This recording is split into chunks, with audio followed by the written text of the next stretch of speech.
I'm Vin. I'm Sori. And we are about to listen to Orestes. This is a live version. Everybody was telling us to do a live version. Mm-hmm. So, A Perfect Circle. Perfect Circle made it to the main stage show. Did we do Perfect Circle on the main stage show before? I don't think we had main stage underground differentiations yet at that point, did we? I think we did 3 Libra. No, we did the Hollow. Yes, that was the day that we did the Opeth song. So we had Opeth in the underground because they're obviously not a main stage band. I wouldn't know because I've only heard one song. Bless God. The point of the underground show, Your Grace, is to ensure that the smaller bands get a hearing. Right. Yeah. So we're not going to repeat a band. Anyway, this is A Perfect Circle Orestes, and this should be interesting. So this all came out on the same record. So Judith, The Hollow, all that, they all were on the same record. But I listened to like 3 or 4 songs on that Perfect Circle record. I never listened to this song. Oh, really? Yeah, so this is probably going to be like, it's probably not my first time hearing it, but it for all intents and purposes, it's essentially the first time I'm hearing this song. You mean you didn't pay attention to it when it was playing? Or you never heard it? I mean, I didn't buy whole CDs at this point. Oh, okay. Well, I did, but like, I only had like a roster of a couple bands that I bought a whole CD for, and this wasn't one of them. Oh, okay. So I was only listening to the radio ones, and the radio ones were so powerful that, you know, I never really thought to. I see. Whatever. But anyway, so the point is, this is going to be the first time I'm hearing this, so this should be very interesting. Me too, obviously. Maynard's doing something on Greek mythology. It's kind of weird. Okay. Agamemnon. I love Greek mythology. We should watch a Greek movie today. Yes. Try to find a good one. I need my Red Bull. Okay, let's start. You know what they say, don't have long openings, but we always do, and you guys keep coming back. I guess you love us. Okay, you ready? Go for it. Okay, here we go, guys.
gosh. That was good. Interesting topic. Wow. I thought it was very nice, though. I liked it. Very well done. I liked the live version, too. You could see that. I always want to hear Maynard live because the places he goes to vocally, I'm like, can you do that live? he pulling that shit off live. So when we were watching Troy, Yeah. remember I was telling you, I was like, there's a character that's not even mentioned in this thing that's like a very important character. Mm-hmm. So you had Agamemnon, but then you had Achilles. Yeah. That was in the movie. And then you had, I forgot the guy, the name that Eric Bana played. But anyway, I was saying, like, there was a really important character that wasn't in that movie, but it was Orestes. And what happened is that Agamemnon's wife, Yeah. which was Orestes' mother, Agamemnon went off on a voyage or whatever, and while he was gone, she killed, her and her other lover killed Agamemnon. Killed his dad. So he came back, and obviously he killed the guy, but he also killed his mother. Oh, wow. So Orestes, the big thing was that he killed his mother, and there are these group of, they weren't gods, but they were like kind of watcher type characters. Yeah. That even the gods were afraid of, and they looked down on, killing your parents. Okay. And so they chased him all over the place. Because he killed his mother. That was in that movie? It wasn't in the movie, Oh, and that's I was right. saying this Yeah. is such an important. Yeah. But the movie would have been 9 hours long. Yeah. So it's Hector. Hector was it. You Anyway. don't say. Yeah. I finally remembered. I hate not having my. It was Hector. Anyway, and I was remarking that the Orestes story was very interesting because. And how could they leave Orestes out? But I mean, it's a 2-hour movie. It's got Brad Pitt, and Brad Pitt was Achilles, and Eric Bana was Hector, and they both had their shirts off, and you know how it is. So they didn't really care about the brilliance of the story. But anyway, so Oh my God. so Orestes goes and he kills his mom, and so the Furies, I think, was the name of The what? these beings, these Yeah. like watcher beings. They were chasing him, and he had What happened? he had to flee to some temple, and forgot the god. I'm pretty sure I want to say it wasn't Artemis, Diana. I think it was Diana. Basically, there's a trial, and they basically find him not guilty, and Really? Why? Because he was avenging his dad. The father's death, yeah. So the Orestes story kind of like came into the issue was, yeah, he killed his mom, but it was for the sake of his dad. So you still had that. It's called filial piety, like you honor your family, your parents above everything. And so basically, the decision was, well, it was still an act of filial piety to kill his mother because it was for the all right, sake that of makes his dad. sense. But when I think about Maynard's background, this was in 2000. When I think about Maynard's background, he names a song after a guy who kills his mother. Yeah. Well, what's going on with Maynard in the year 2000? I don't know. I don't know what the timeline was. Was His mother was still alive. Yeah. Well. So he makes a song about having, basically it's a song to his mother. I mean, at some level, a person could argue this should be in the trilogy. The trilogy. Yeah. Well, I was kind of wondering when it was going. I was like, whoa, okay, this kind of fits into the whole thing. He seems pretty upset. You want to start from the top? Or metaphor for a missing moment. Pull me into your perfect circle, one room, one shape, one resolve. I didn't understand that.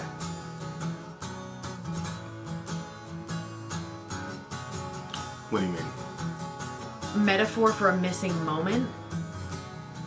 It's a good alliteration with a bunch of M's. I think he's talking about, because it says pull me into your perfect circle, one womb, one shape, one resolve. So I think it's talking about the moment of his birth, because his birth and his connection to his mother is a theme throughout the song. No, I understood that was talking Snip about that, away but and I sever didn't this understand umbilical. metaphor for a missing moment. Well, that part I don't understand. His birth is technically a metaphor. his birth itself is technically a metaphor because he's passing from one stage of life into another stage of life. Right? And she's dying, so she's about to pass from one stage of life to another stage of life. Right. So his birth is a metaphor for her death, basically. So I think the point is that his birth, where he's pull me into your perfect circle, is basically he wants to go back into the womb, basically, because that's when he had her as his mother. Yeah. And he doesn't have that anymore. That's missing. That's gone. Okay. Right? But she's also about to go into her own transition, which is her dying. So I think the missing moment there is the moment of his birth was when he was an actual child and his mother was his mother, and that's missing now. That's gone. Oh my gosh. Because, you know, it's not that he's grown up, it's that she's on her way out, and, you know, since he was 11. So you think it's missing as in, like, I miss that? Well, yeah, I think so. Oh, I was like, what is... Well, he misses the relationship with his mother, so, and the whole entire point of the song is he's trying to snip away and cut away this umbilical residue. Yeah. He's trying to sever the last... notice it says residue. Yeah. Because he's trying to get rid of the last vestiges of being her son, because he has to... I think killing her here is a metaphor for letting her go. Oh my gosh. Like dealing with the fact that you're not going to have your mother anymore. Yeah, but at the same time, okay, well, he says, one more medicated, peaceful moment. Give me one more medicated, peaceful moment. Yeah. Well, before that, he was saying, I can almost hear you scream. Do you think that part of when she was, like, sick, like, do you think that she had points where she would scream? Or do you think that that is another... Well, my understanding is she couldn't talk. She couldn't even talk at all? My understanding is she couldn't really communicate that well. Oh my god. So he's saying, I can almost hear you scream. You know? But then why is he saying, why would the... I guess what I'm thinking, who is being medicated? The mom? If she can't move or talk, then isn't she already kind of peaceful? It's Maynard, so there's multi-layers. The meaning is probably multi-layered in the sense that he's medicating himself to deal with the fact that he doesn't have his mother and that she's probably gonna die very soon. You know what I mean? Yeah. I think she died in 2003. I'm not sure. Don't quote me on it. But she was alive at this point. So I think he's saying, you know, he wants a medicated, peaceful moment, but he's dealing, his mother's mortality is really staring him in the face, and he can't deal with it. He said, I want to feel this overwhelming hostility. Hostility in the sense of, because he was angry. I mean, we already know from his other songs that he went through phases where he was very angry. Well, this is the same record that Judith was on. Oh, okay. So that makes sense, yeah. So. Yeah. I mean... And then, of course, it's Orestes, so there's a sense in which, you know, Orestes had obvious hostility to his mother because he killed her, right? So he's being honest here, but at the same time, he doesn't want to feel that angry at her. He doesn't want to be angry at her because he knows she's not going to be around much longer, so he doesn't want to be overwhelmed by hostility when he doesn't have that much time left with his mom. Sad. Yeah. Do you think that there's a sense at all of, you know, like when you see somebody in pain and you don't want them to be in pain and kind of like, and she's paralyzed, she can't really move. To my understanding, she's paralyzed. Yeah. So, like, he wants to be able to, like, cut that. You know, like, how people will go and they'll take the shot and then they just kind of, like, fall asleep. You know, like, they can choose to, what is that called? What is euthanasia? Yeah. Like, do you think that there's a sense in which he kind of wants to put her out of her misery, but yet he wouldn't want to let her go? Or do you think that that's not... Well, if you look above, it says, one wound, one shape, one resolve, liberate this will to release us all. Yeah. So, I mean, they're all basically... held hostage to her illness. Being held hostage to her. And one will, you know, that could be a double. Will is in just your will, but it could also...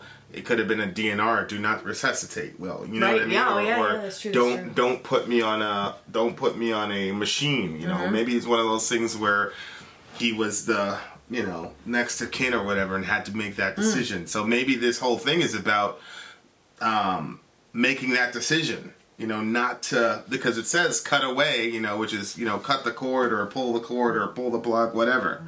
So maybe this whole song is about him saying, and well, if it's about like pulling the plug, keeping me from killing you. Right. If it's about pulling the plug, then killing wouldn't be metaphorical. It would be absolutely literal. Right. In a sense, because, the plug is an artificial life. It's not real life, but I mean. But then at the same time, like, I don't understand.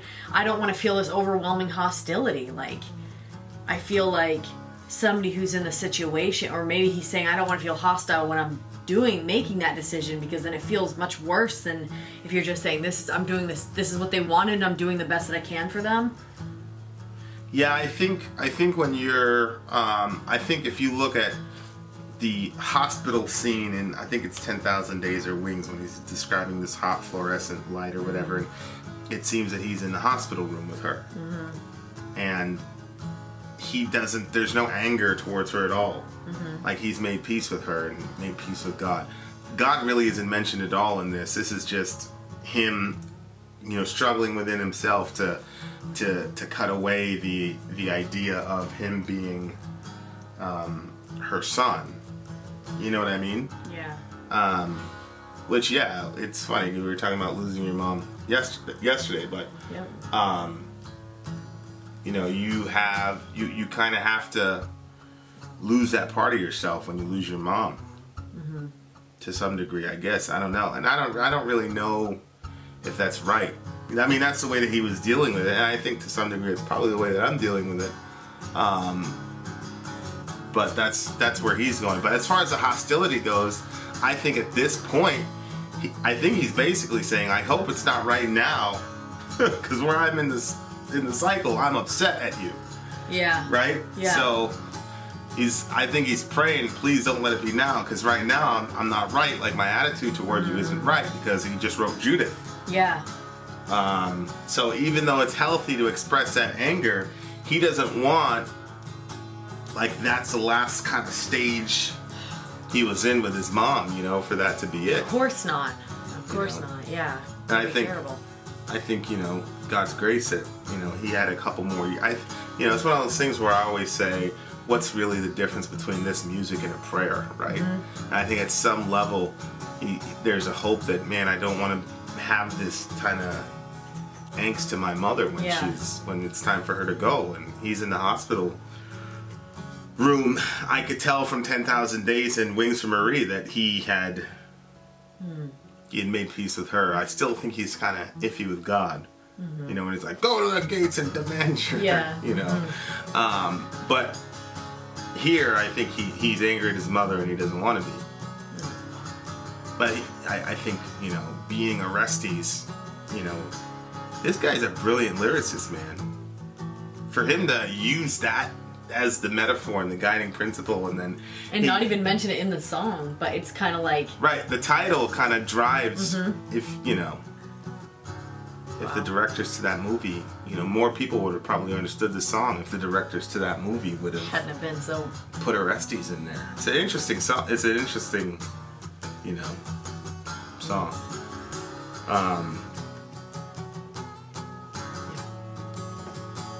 I think it was well done. I thought musically it was beautiful. I like his voice. His voice is amazing. This is such an amazing. His voice is an instrument. It's just another instrument on the stage. I want to say, sing some more. Yeah. Sing some more. Yeah. The guy is supremely gifted. Like, I say it every single time, but this one is unique because it's a live performance. Mm-hmm. So I'm seeing him pull this off live. He seemed to be in pain, though. Oh, I know. I think that's what makes me feel like sad, like when I see his stuff, because like when you know the whole story, like prior to knowing his story and kind of going through the experience of the trilogy, I was like, he's just a name, and it's just a song. But then when you start getting to know him, and then you see him talking, like when you showed me the thing from his wine, where he was bottling the wine. Talking about his mom. Yeah, he was talking about his mom. He named a wine after his uncle and stuff like that. Like that really, like, I don't know, really touched me, because I was like, oh, he's a sensitive person, even, I don't know. And then I think of, my brother, my little brother, my baby brother, if he was in a situation like this and he's putting out music like that, oh my gosh, it just steal my heart. So you just see every person is so unique. People are just cool, man, What's interesting is they named the band A Perfect Circle. And, pull me into your perfect circle. He's obviously talking about his mother. So, it's just, I don't know who named the band, but, I mean, there's still some sort of connection with his mom. Yeah.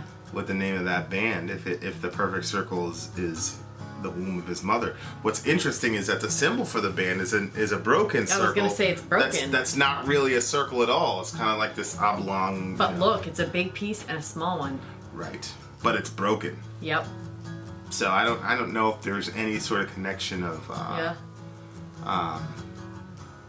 I told you I had that dream. That with his mom. I told you I had that dream where I was like, oh, I wonder what the perfect circle means. And then, like, in my dream, I realized, I was like, oh, okay, he meant it, like, as he took a full circle throughout his life, and it was his journey with God, and he was going to make a perfect circle till he came back to oneness with himself and with everything. Yeah. I told you that, didn't I? Yeah, you told me that. I don't even know if I said it on this. It was, like, I don't know, a couple weeks ago. It's interesting. One womb, one shape. The shape being a circle. Mm-hmm. Which the circle is very interesting because it's an eternal shape.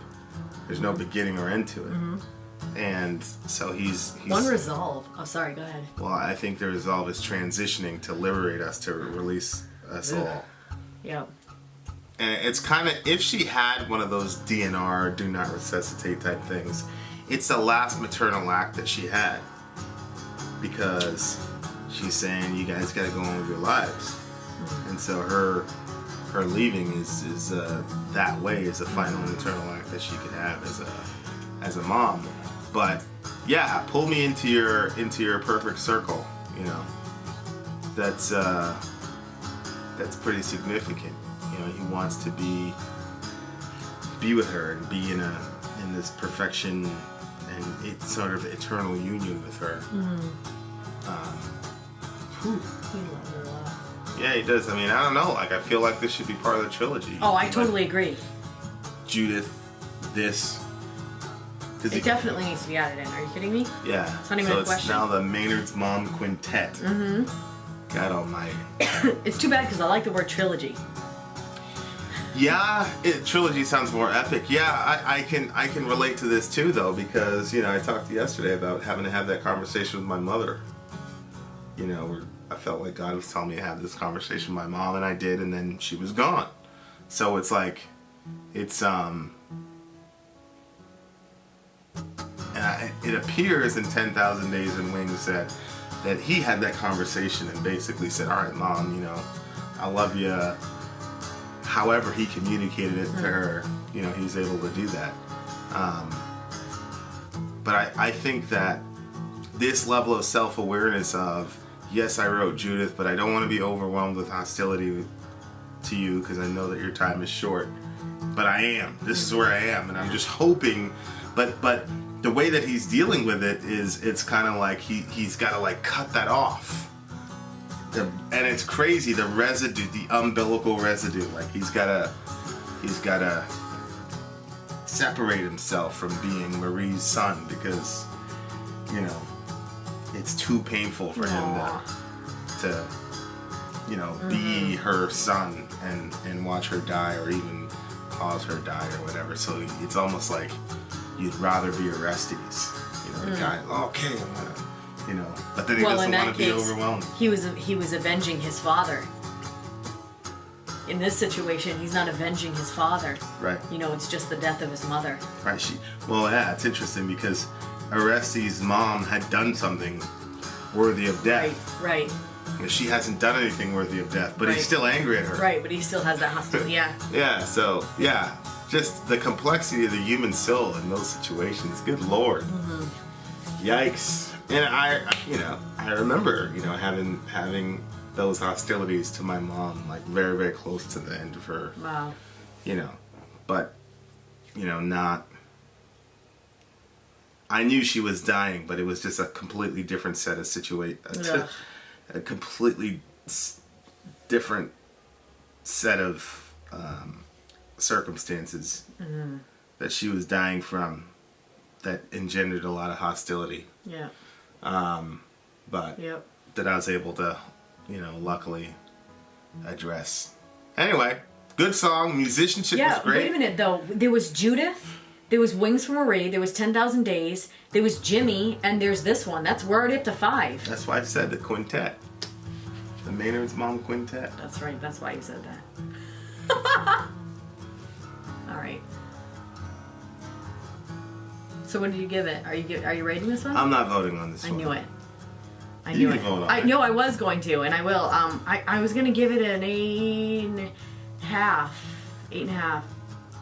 I liked it. I will say though, as a curator, a wine taster or whatever, the fact that they pulled this off live and they did such a good job live is amazing to me. I've seen, I grew up loving these bands, and you see them live and you just learn to be, you initially are disappointed.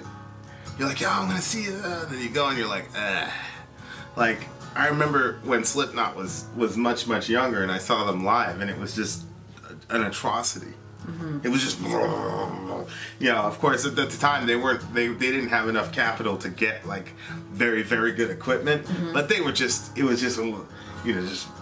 noise and jumping around. And after a while you get used to it. You're like, okay, you're gonna go to a rock show. It's about the energy. It's not really about excellence in music.